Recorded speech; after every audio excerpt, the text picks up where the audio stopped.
pag-usapan ay kung paano natin itong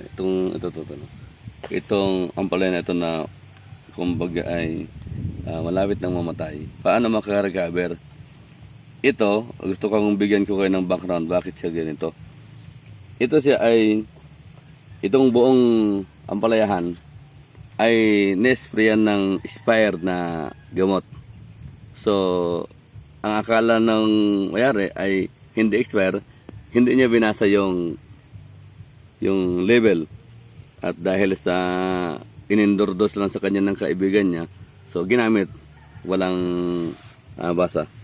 So, namatay at ito ay halos ito, ang sabi niya sa akin, ay ang kanyang gagawin ay bubunutin na. Sabi ko, wag, baka makarecover pa. So, yung time na yun ay mataba na ito, yung mga ampalaya dito, ampalayahan. Kaya lang, in-sprayan niya ng gano'n kasi ang kanyang purposes, tumaba lalo. Sa halip na tumaba, yun, namayat at saka na ganito ang dahon. No? Yan, ganda. Imagine, ito mga kabotil ay, ang edad na ito ay more than 2 months. More than 2 months na ito. Yan. So, tingnan natin itong mga iba dito.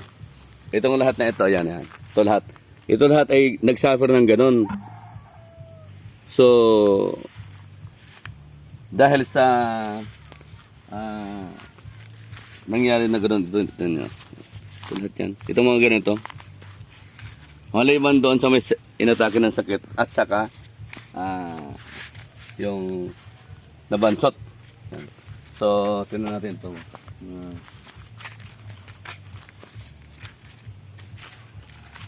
Yung kanina, mga kabataan na pinakita ko sa inyo, yun ay isa lamang sa mga hindi nakarecover kaagad. Yan. So, tingnan natin itong... Ito yung reason mga kabataan kung bakit siya ay nakarecover.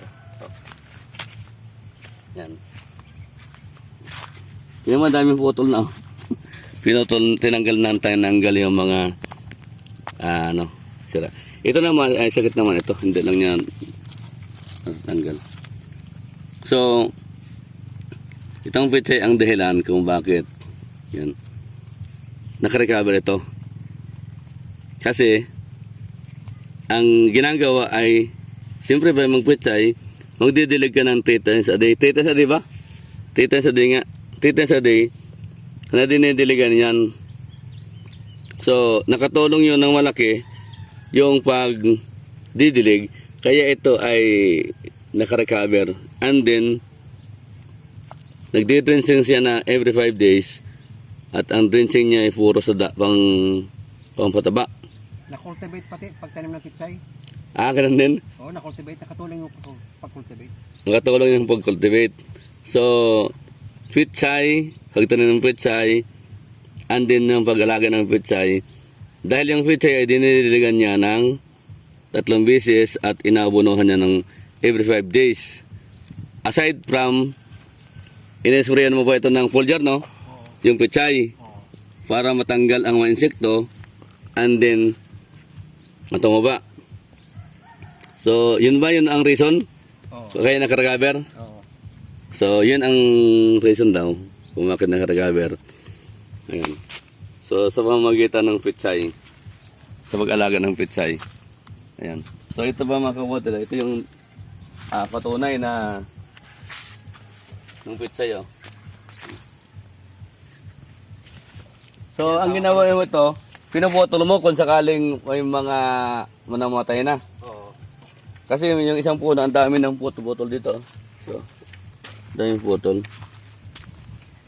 May mga putol na ano. Tingnan natin yung isang pinutulan niya dito sa kabilang dulo.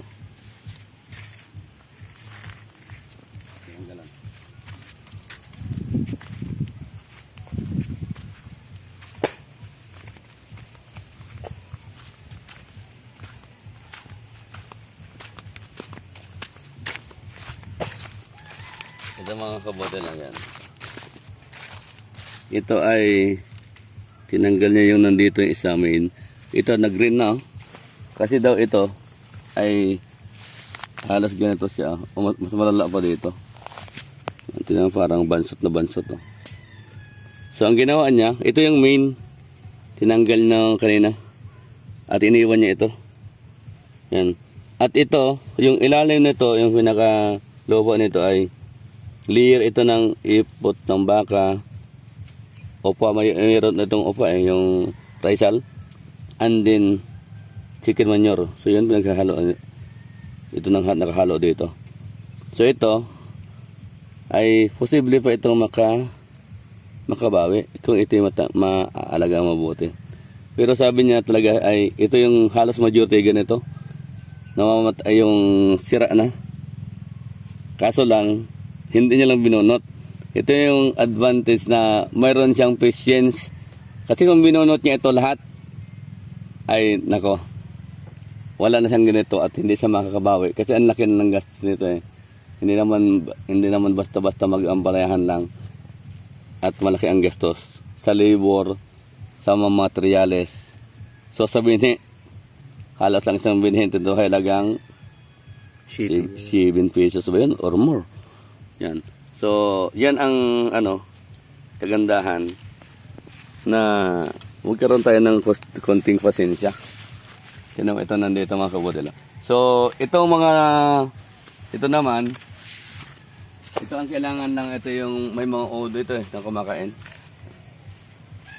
Pero parang wala ditong uod sa lalim ah. Na-spray na kasi yan. So ibig sabihin yung uod ay nawala na. Oo. Yung iba na dyan pa rin pero namamatay na sila sa gutom, hindi na sila makakain. Hindi sila makakain. So ito yung sinasabi mo mga spray mo Ekwan. Fermented fruit juice. So yun ang spray niya dito. At ayan, nawala yung mga uod. Pumatay. So yun lang naman ang importante.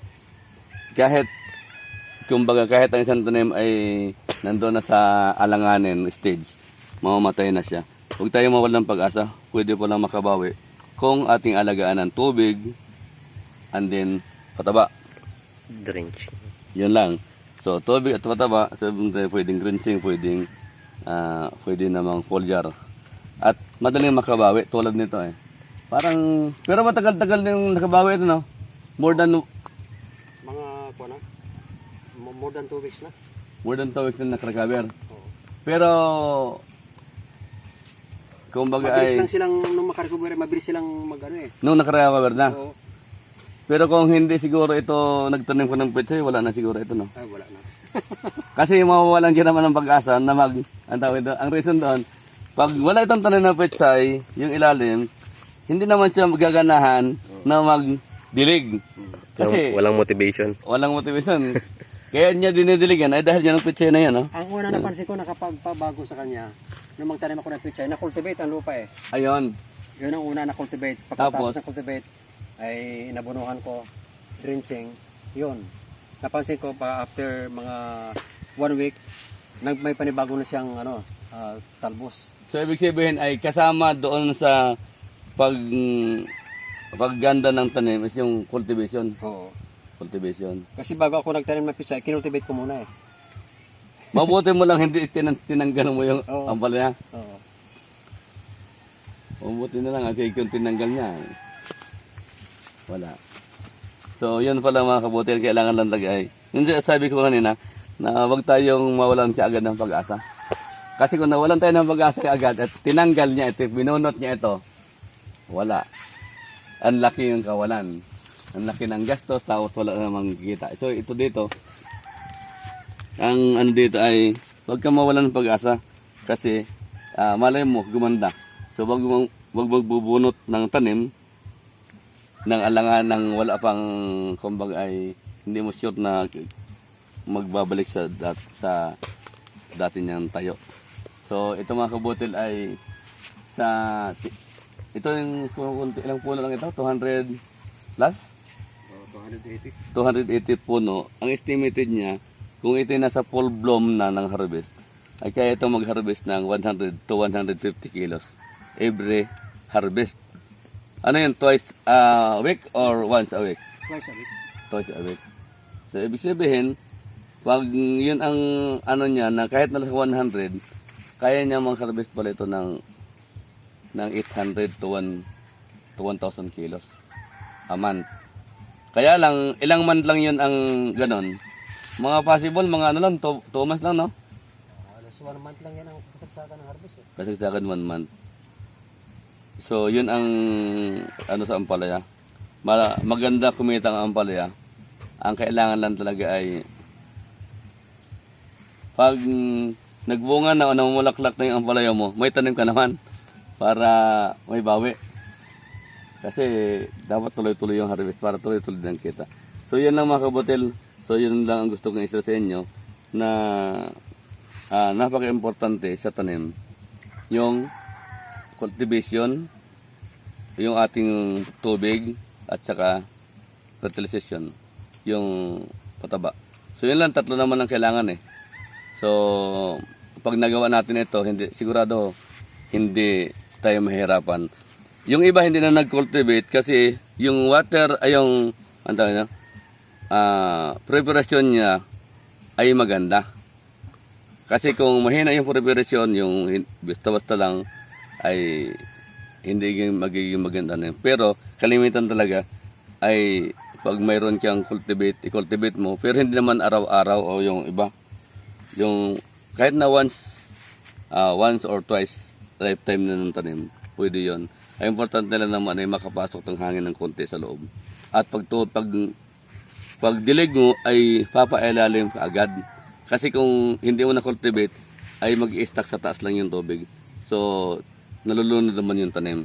So, yun ay ilan lang mga kabutil ng mga may share namin sa inyo, advice.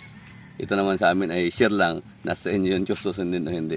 Ito ay makatulong lalo na sa mga hindi pa bihasa ay kaya nga sa pagtatanim.